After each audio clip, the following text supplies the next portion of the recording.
Recebam com todo carinho o meu amigo César Augusto. Show. Boa noite. Bom, primeiramente agradecer a Deus, aos organizadores do evento, na pessoa de Roberto, pela oportunidade que eu estou tendo de compartilhar com vocês um pouco da minha trajetória empreendedora. Vocês que desde as 8 horas da manhã já viu várias ferramentas desses 6 extraordinários treinadores e, de repente, vão ver que algumas dessas ferramentas, inconscientemente, foi aplicado por mim, que também tem sido aplicado na vida de vocês. Eu, quando era criança, com 12 anos de idade, assim como hoje, gostava muito de futebol. E eu lavava carro do meu irmão e de amigos deles para ir ao estádio. Acontece que, numa dessas crises, meu irmão cortou a lavagem do carro. E eu, sem dinheiro de ir para o estádio, eu descobri que, indo para o estádio vender balas, você entrava de graça. E então eu peguei consignado algumas balas de uma mercearia próxima lá em casa e ia vender no estádio.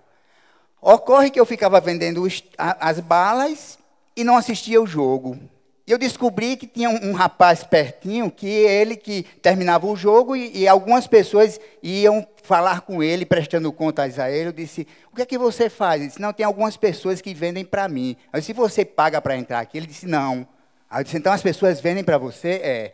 Convidei amigos e aí eu já comecei a exercer a liderança. Com 12 anos de idade, eu chamei os amigos e pegava as balas em consignação, eles iam vender e eu tinha a oportunidade de assistir o meu jogo. Em 1978, o meu cunhado me arranjou o meu primeiro emprego num posto Shell Ribeira, que o dono do posto, em seguida, conseguiu um emprego para mim no Banco Sudameris. Quando eu estava com 1 ano de banco, e aí era o máximo, né? Eu me vestia de roupas sociais, gravata, e com 1 ano eu resolvi noivar. Quando eu noivei, o banco me deu um presente, me demitiu. Foi o presente do meu noivado. E aí, eu demitido, mas me arranjaram um emprego num depósito de bebida em Ceará-Mirim, Antártica. Só que eu tinha um desejo muito grande de abrir um negócio próprio. Eu queria colocar um negócio próprio. E então, eu pedi demissão desse local e coloquei um negócio, uma galeteria, onde se vendia galeto assado. E o nome era Frango da Ladeira. Desci ladeira abaixo.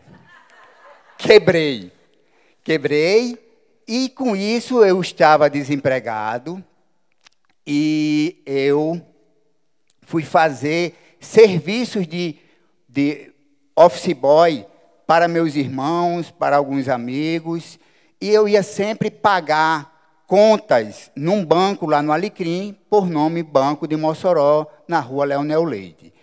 E eu chegava no banco, ficava lá na fila, pagava e comecei a fazer amizade com todas as pessoas. Eu chegava no gerente e pedia emprego para ele, e ele dizia que não tinha vaga. E sempre eu ia lá pedindo emprego, ele dizia que não tinha vaga, até que um dia eu estava na fila do banco e o vigilante disse, César, aquele senhor que está perto do gerente é o diretor do banco, fala com ele. Estrategicamente, eu não falei com ele, cheguei próximo do gerente e disse, seu Carlos, me arranja um emprego. E o diretor olhando para mim. Aí, César, não tem vaga não. Olha, seu Carlos, me arranja um emprego, eu trabalho 90 dias de graça. E aí o diretor olhou para mim, sorriu, disse, pronto, fisguei. Chego em casa, e aí o telefone da vizinha toca. Uma ligação para mim, era a secretária do gerente, me chamando para ir ao banco. E aí o banco me contratou. Não passou os 90 dias sem me pagar não, mas me contratou. Com isso, eu trabalhava no Banco de Mossoró, aqui no Alecrim, como auxiliar de contas correntes, e me transferiram para Mossoró. Na época, eu já era casado, tinha 21 anos de idade, e eu dizia que tinha um grande sonho de ser psicólogo. Acontece que, se eu fosse fazer o vestibular na época, eu teria que diminuir a carga horária ou sair do banco para poder fazer cursinho.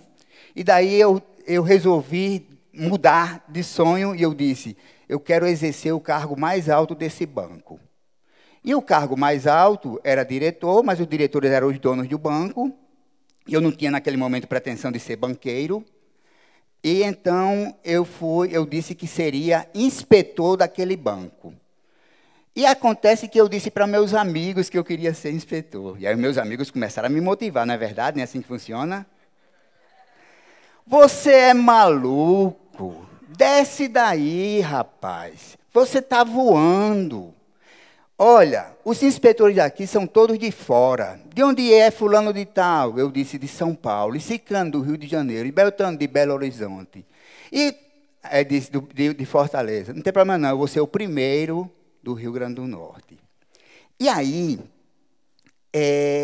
o que aconteceu? Terminava o expediente do banco e eu ia para a sala da inspetoria para vivenciar, já começar a imaginar aquilo que eu já estava me propondo a ser. Então, terminava meu expediente, e aí o banco, para não correr riscos trabalhistas comigo, me propôs que eu batesse o ponto às 18 horas. E eu batia o ponto, e eu ia para a sala da inspetoria. E acontece que muitas vezes eu comecei a aprender o serviço deles, e eles me colocavam um relatório para fazer, eles iam embora, e os meus colegas faziam, César, vamos tomar uma cervejinha? Eu dizia, rapaz, eu tenho um trabalho. César, vamos bater uma bolinha? Rapaz, eu tenho um trabalho. Até que um dia um colega disse, César, rapaz, tu morre e o banco fica. Aí eu brinco dizendo que o banco já morreu. E eu estou ainda vivo. Então, e aí eu continuei indo, chegava no banco às 6h30 da manhã e saía do banco muitas vezes entre 10h30 e 11 horas da noite.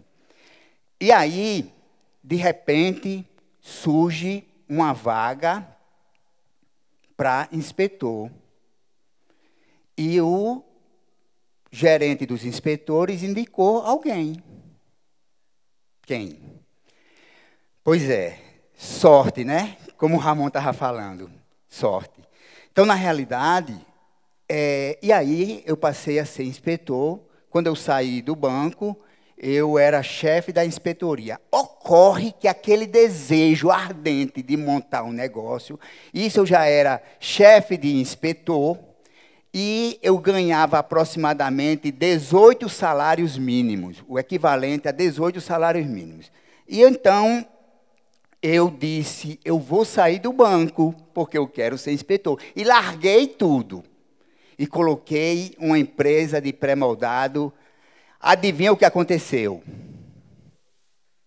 De novo. Agora, a quebradeira foi grande. Porque eu fiquei endividado, muito endividado, a ponto de entrar um oficial de justiça na minha casa e levar todos os meus móveis. Só ficou a minha esposa. E um tamborete. Talvez o tamborete para que ela fizesse algo comigo. E então, eu passei a fazer serviços de endividado, e eu disse que tenho que fazer alguma coisa. E daí eu fui para interiores do Rio Grande do Norte, da Paraíba e do Ceará, vendendo placa de sinalização de rua, publicidades, aquelas publicidades aquelas placas na esquina. E eu fazia parceria com as prefeituras e vendia essas publicidades. E então eu vinha só de vez em quando a Natal. Muitas vezes eu não me alimentava para mandar dinheiro para minha esposa pagar as contas aqui. Então, nessas poucas vindas a Natal, eu vim aqui em Natal e eu consegui uma autorização na Prefeitura de Natal para fazer publicidade em abrigo de ônibus. E então, eu tinha na época, o ano era 1992, e eu tinha um carro bem novinho, era um Corsel 1, 1972. Tinha atingido a maioridade. E então, esse carro, que eu levava os pintores, que eu levava as tintas, escada, todo o material de trabalho, esse carro era meu instrumento de trabalho, ele bateu o motor, para aumentar a sorte. Ele bateu o motor, só que eu não tinha dinheiro para consertar, eu não podia ficar sem ele. Falando com meu irmão pediu para que eu fizesse pesquisa de preços. E eu fui fazer pesquisa de preço no Orelhão, com fichinha telefônica. Alguém acompanhou isso? Chegou? Pois é, com ficha telefônica. E eu colocava uma ficha, a ficha terminava, e eu ligava para as empresas de autopeças, e eu percebia que eles priorizavam, o balconista priorizava quem estava na frente dele. Eu disse, seria bom que existisse um serviço onde você ligasse e procurasse saber onde encontrar um determinado produto pelo menor preço e eles fornecessem. Aí eu disse, mas não tem. Mas eu vou criar. O camarada estava endividado, desempregado, o carro com o motor batido, querendo criar alguma coisa. Chego em casa e vou falar com minha digníssima esposa. A que ficou sozinha depois de levarem todos os móveis. Valda, tive uma ideia. E aí, ela já sofrida, porque toda essa trajetória aqui, eu era casado. Eu me casei com 20 anos de idade. Eu era casado e ela sofreu junto comigo. Quer dizer, eu acho que ela sofria mais do que eu, né? Porque dizem que quem bate, esquece, né? Então, aí quando eu disse, Valda, eu tive uma ideia. Ela olha para mim e disse, lá vem você com suas ideias malucas. E aí você quer matar uma mulher? Eu cruzei os braços e fiquei calado. Eu sabia que ela ia fazer alguma coisa. Ela disse, tá certo, que ideia é essa? Aí eu disse, contei a ideia, ela disse, você teve uma ideia, mas você não tem dinheiro. Eu disse, mas nós temos uma casa.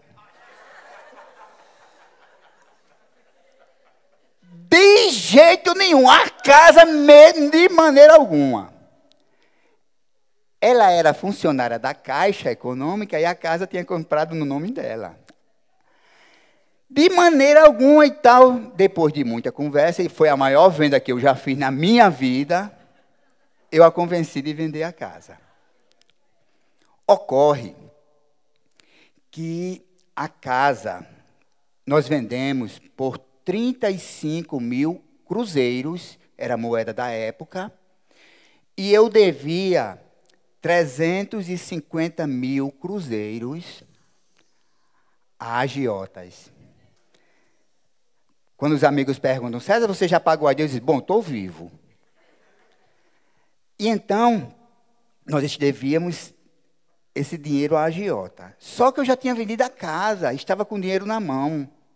E aí, se esses agiotas não deixarem a gente trabalhar? Conversei com um deles para me ajudar na negociação com os demais. Eram as 7 agiotas que eu devia. E aí vamos negociar com esses agiotas. Depois de muita discussão, eles resolveram nos apoiar e disse que ia nos deixar sossegado por 2 anos para a gente começar a pagar a dívida. Vamos começar. E aí nós vamos começar a telepesquisa. Vamos começar a telepesquisa. Você vai aparecer alguma coisa aí? Vamos. E então, acontece que, depois de pegar o dinheiro e não ter me aconselhado com ninguém, eu fui procurar um amigo publicitário e falei sobre a ideia. E ele disse: César, a ideia é boa, mas você está dizendo que não tem dinheiro para divulgação? Eu disse: tenho não, você é maluco. A probabilidade desse negócio dar certo é muito pequena. Eu diria quase zero, porque você vai trabalhar com hábito, é hábito, então é mudança de hábito e eu acho pouco provável que esse negócio dê certo. E aí eu saí, fui para casa triste, cheguei em casa cabisbaixo, Valda olha para mim e diz: César, o que é que está acontecendo? Eu disse: nada, está acontecendo alguma coisa, César, você está diferente. Que diferente coisa nenhuma, Valda? Você está diferente, abra o jogo para mim, tá bom, vou abrir o jogo. Eu estou aqui só imaginando a quantidade de dinheiro que nós vamos ganhar com esse negócio. E aí, vamos começar o negócio. Vamos começar com o negócio, e quando foi começar, me bateu um medo. E aí bateu também aquele inspetor de banco, e eu querendo ficar no ar-condicionado, atrás de um birô. Chamo amigos meus para vender os produtos telepesquisa. E esses meus amigos foram para campo, e eu digo que esses vendedores eram tão bons vendedores, mas tão bons vendedores que queriam me vender a ideia de desistir do negócio. Porque foram para o mercado e, vendo a resistência do mercado, eles disseram: César, vamos desistir. Eu não podia desistir. Eu não tinha hoje mais carro, mais casa, não tinha dinheiro, não tinha emprego, não tinha como desistir. Talvez eu não estivesse contando a história aqui, e talvez eu não estivesse nem aqui vivo. Então, eu não podia desistir. E aos poucos eles foram me abandonando, me abandonando, me abandonando. E eu fiquei sozinho, quer dizer, eu e o meu sócio majoritário. E aí eu disse: eu vou para campo, eu vou para campo. Olha, como nós só tínhamos um computador, então nós fazíamos o seguinte: nós não tínhamos, a consulta não era feita no monitor, não. Nós imprimíamos relatórios, a pessoa perguntava: me dê o telefone do Holiday Inn. Aí a pessoa fazia: o senhor quer o telefone da Holiday Inn? A turma por trás, ó, na lista telefônica. E aí dizia a lista telefônica, a pessoa respondia. E aí eu fui fazer as visitas para os meus amigos. E eu, quando cheguei num amigo, ofereci a telepesquisa, ele disse: César, esse negócio funciona? Eu disse: funciona. Ele disse: posso fazer um teste? Pode. E eu comecei a imaginar a cena. Ele perguntando no telefone dele, o pessoal procurando e tal. Ele disse: César, rapaz, que atendimento rápido. Tudo informatizado, né? E aí, com muito amadorismo, mas com muito desejo, nós queríamos muito que desse certo, a coisa foi acontecendo. E, na verdade, aconteceram vários fatos engraçados. Pelo avançar da hora, a gente vai falar somente mais um fato, que eu não presenciei, mas me contaram, que a colega atendeu o telefone, porque o pessoal começou a ligar para a telepesquisa e pedia qualquer tipo de informação. Ia fazer um trabalho escolar e ligava e pedia. E aí disse que essa colega atendeu: telepesquisa, fulana, bom dia. Bom dia, minha filha, por favor, qual é o tamanho de um pé? A unidade de medida, pé. A pessoa perguntou: qual é o tamanho de um pé? Dizem que ela olhou assim para baixo. O senhor quer o quê? Disse: eu quero saber o tamanho de um pé. Aí disse: olha, depende da pessoa. O meu é 38. E aí foram acontecendo essas coisas engraçadas, e repito, mas com muito entusiasmo, com muita vibração, com muito amadorismo, mas com muito desejo mesmo que das coisas darem certas. E o bicho não está passando, não. E aí, com isso, a telepesquisa começou em 93, com um call center, né?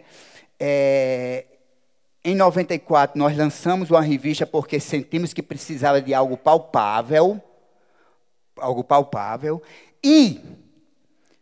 E estatísticas dizem que a média de vida útil de uma empresa no Brasil, infelizmente, é de 1 ano e 6 meses.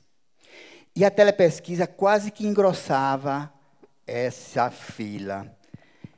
Quando chegou em 1995, o pessoal disse, César, nós vamos ter que fechar. Não tem. E do mesmo jeito, eu continuava desempregado, endividado, né, e não tinha como desistir. E aí, com isso, eu disse, bom, nós vamos ter que ir, vamos colocar um comercial na televisão. César, você é maluco, nós não temos dinheiro para colocar propaganda, não. Não tem problema não, a gente vai ter que criar, inventar qualquer coisa. Lá vai eu para as agências de publicidades, que eu tenho alguns amigos, e eu ia nas agências de publicidades e batia na porta e dizia que queria fazer uma publicidade. César, qual é a verba? Qual é o quê? Não existe isso, não. Como é que você quer fazer publicidade sem verba, César? Não tenho verba, não. Eu tenho um cliente. Cria alguma coisa para você fazer a propaganda. Não, César, não dá certo, não. E eu ia para uma agência, para outra agência, para outra agência, para outra agência. Chego na telepesquisa, me reúno com a equipe e disse, gente, as agências não querem fazer o nosso trabalho, porque a gente não tem verba. E a gente precisa criar alguma coisa. A gente precisa criar alguma coisa onde a gente vai compartilhar a publicidade. Vamos colocar empresas de maneira que essas empresas patrocinem essa publicidade nossa. E aí, vamos criar um jingle? Vamos. E na época eu gostava daquela música, Jesus Cristo, olho para o céu, vejo uma nuvem branca que vai passar. E então eu disse, vamos criar, colocando marcas, fazendo umas rimas, vamos fazer isso? E aí a gente começou a pensar. E aí surgiu, vocês, olhe, Ramon e Nó que estava aqui, vocês cantaram, né? Então na hora do refrãozinho, eu quero, então foi exatamente isso.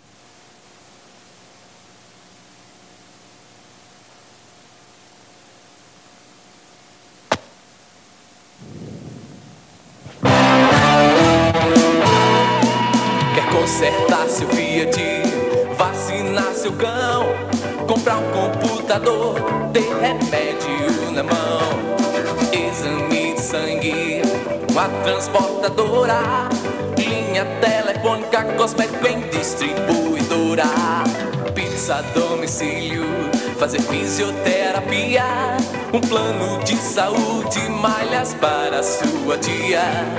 Corta seus cabelos, cano de escapamento, farmácia no Alecrim, depósitos para mantimento, tinta automotivas, CD em promoção, antena parabólica ou peça pro seu carrão. É só ligar telepesquisa 215-262. A informação é grátis, Não deixe pra depois, é só pesquisa. Direto pra você! Ocorre que o nosso objetivo era pagar a televisão. Mas, olha só o que aconteceu. Vamos supor, nós íamos pagar um anúncio na televisão por R$50 e conseguíamos 10 anunciantes, cada um pagando 10. 10 vezes 10 dá 50, né? Não, dá 100. Nós pagávamos 50 a televisão e lucrávamos 50. Ou seja, aquilo que iria ser um investimento passou a ser mais uma fonte de renda. Nós passamos a ganhar dinheiro com esse negócio e, pasmem vocês, nós ganhávamos mais dinheiro com isso do que o nosso produto final. E aí, a telepesquisa, a partir daí, só cresceu. Só cresceu, tornou-se conhecida, com a publicidade enorme, o jingle, que inclusive às vezes o pessoal colocava no jornal, a Telepesquisa não merece essa musiquinha feia não. Né? E aí, na realidade, toda Natal passou a conhecer o jingle da Telepesquisa. E aí nós fomos evoluindo. Em 2000 nós criamos o nosso site, foi uma das empresas que primeiro criou o site em Natal, foi a Telepesquisa. Em 2007 o chat, em 2009 o nosso aplicativo. Em 2010 redes sociais, nós somos muito influentes nas redes sociais hoje. E quando aprendemos com essa mídia compartilhada, aprendemos a ganhar dinheiro com isso. Então, nós fazemos eventos, nós fazemos pit stops, nós vamos para uma feira, por exemplo, e a feira, normalmente o produtor oferece um stand para a gente não paga o stand, e a gente comercializa com os nossos clientes os espaços publicitários. Então, nós passamos, com aquele insight que deu da publicidade, nós passamos a criar um novo negócio que foi a mídia compartilhada. Muito bem. Todas as vezes que eu ia falar, e que às vezes era aberto para fazerem perguntas, as pessoas me perguntavam, de vez em quando, quase sempre vinha essa pergunta, que me incomodava muito. Dizia, César, responsabilidade social. O que essa Telepesquisa faz? Eu ficava triste, porque nós sempre fizemos muito pouco. Nós dávamos ajuda a um, a outro, alguma igreja que ia fazer alguma coisa, nós fazíamos, nós dávamos, então algum evento, mas eu disse, a gente precisa fazer mais. A gente precisa fazer mais. E aí eu pensei, vamos pensar em algo que incomoda toda a sociedade, vamos pensar grande, vamos sonhar grande para compartilhar com o nosso pessoal. E aí nós criamos esse compromisso social, contribuir com a erradicação da violência através da inclusão social por meio do esporte e do empreendedorismo. Nós acreditamos que através do esporte, o esporte é o principal instrumento para a inclusão social, isso é o que nós acreditamos. E o empreendedorismo, é no empreendedorismo que está a redenção da economia brasileira, quiçá mundial, isso é outra coisa que nós acreditamos. Então, na verdade, com isso nós criamos um programa chamado Torcedor Fiel. Não sei se vocês já viram em algum lugar, em alguma empresa, algum adesivo com essa marca Torcedor Fiel. E o que é isso? Hoje nós estamos indo para... dando incentivo a projetos que já existem. Por exemplo, em Mãe Luísa, nós temos um projeto que nós damos apoio. Nós temos em Felipe Camarão, inclusive, estava prestes a fechar as portas, uma academia.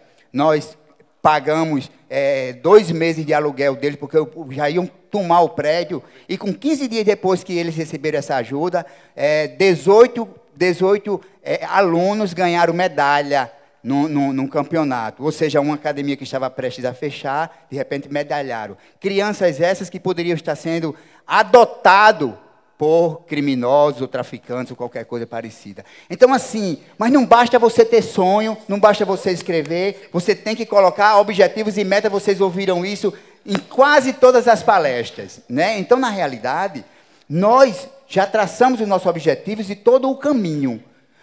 Daqui a 5 anos, já traçamos e medimos, já temos todo um plano de ação pronto, e como nós vamos chegar.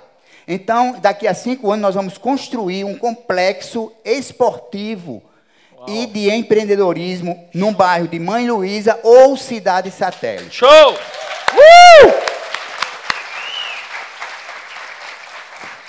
Já está com um projeto na Câmara dos Vereadores. Um arquiteto já preparou o projeto, um arquiteto já nos deu esse projeto desse complexo, e é isso. Também vocês ouviram muito sobre isso, missão.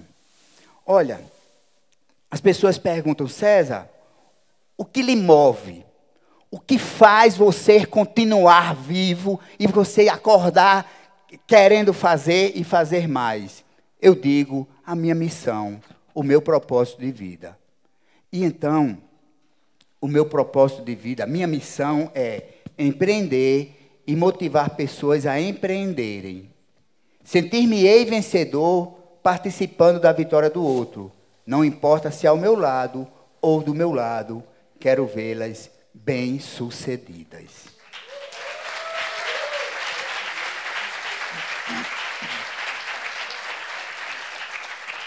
Eu estou aqui num palco e fui convidado, não é porque é César Augusto, não. É porque existe uma empresa. Se não tivesse essa empresa, eu não estaria aqui. Então, essa história não é minha. Eu faço parte dessa história. Então, essa história é de muita gente que eu estou aqui representando. Ninguém consegue nada sozinho. E se de repente você não compreender isso, você como líder, realmente não tratar muito bem os seus clientes internos, não tem como eles tratar bem os seus clientes externos. E aí você diz, poxa vida, o meu pessoal atende muito mal o meu cliente. Como é que você está tratando os seus clientes internos? Né? Então, na realidade, isso aqui eu estou representando um time. Então, isso aí é a história de uma empresa, que, na verdade, essa empresa é capitaneada por mim e foi-me feito esse convite. Por isso que eu sou grato a todos. A vida é como um espetáculo teatral, que está na plateia, talvez seja mais fácil aplaudir, vibrar, incentivar. Mas esse espetáculo tem lugar para que todas as pessoas estejam no palco. A vida foi feita para que todos ganhem. Nós fomos projetados, o Criador nos projetou para sermos felizes e bem-sucedidos. Ele nos deu todas as ferramentas. Se eu não consigo, é porque eu não estou sabendo usá-las.